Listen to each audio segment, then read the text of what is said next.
Talk to you, half of you want to speak about it. Move down a little bit or something?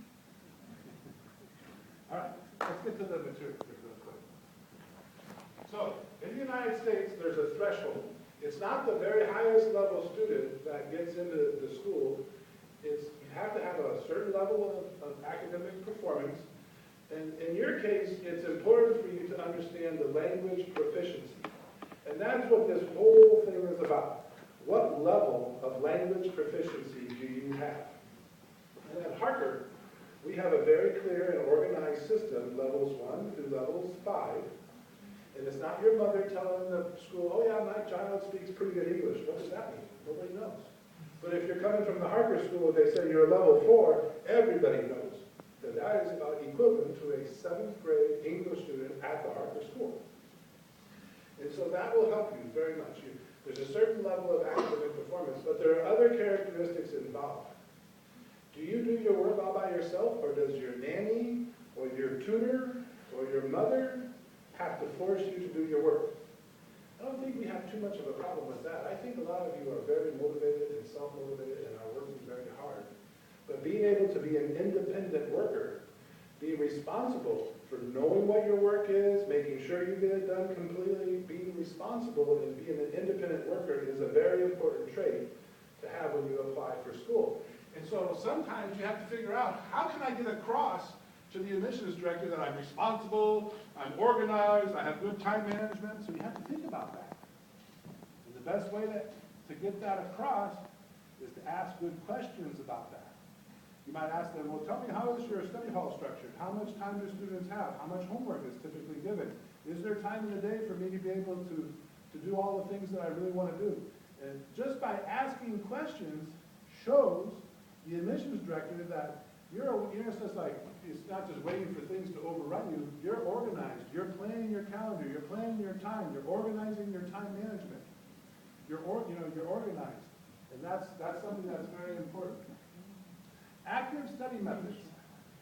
Most of the time, over the 30 years of my experience living with over 1,000 students in 7th and 8th grade in the past 30 years, when I asked the question to the students, how do you study for a test? Most of the time, they say, well, I just read over my notes. I read over my notes. It's very passive. All right? So it's good to read over your notes, but the most effective and most efficient way to study is to find an active study method. You have to actively do something. Flashcards is an example. You know flashcards?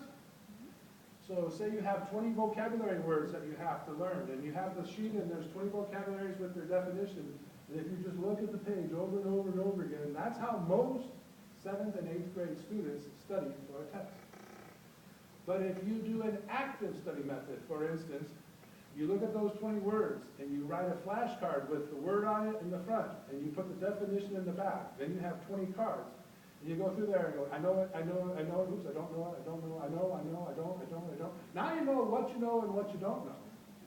And so then you can spend the time going over what you don't know. What an efficient way to study, because when you're just looking at the sheet, you don't really know which ones you know and which ones you don't know. And by the way, you always cheat. You're looking at it, you're kind of like, oh, the first word, yeah, oh yeah, I got it. You trick your mind to think that you really know it. But the best way to do it is flashcards. That's an active study method. So please try to engage in as many active study methods, and you can somehow try to ask a question about that. You might talk about, are there study skills classes at your thing? Is there a particular way? Are you required to do flashcards? Are we required to highlight?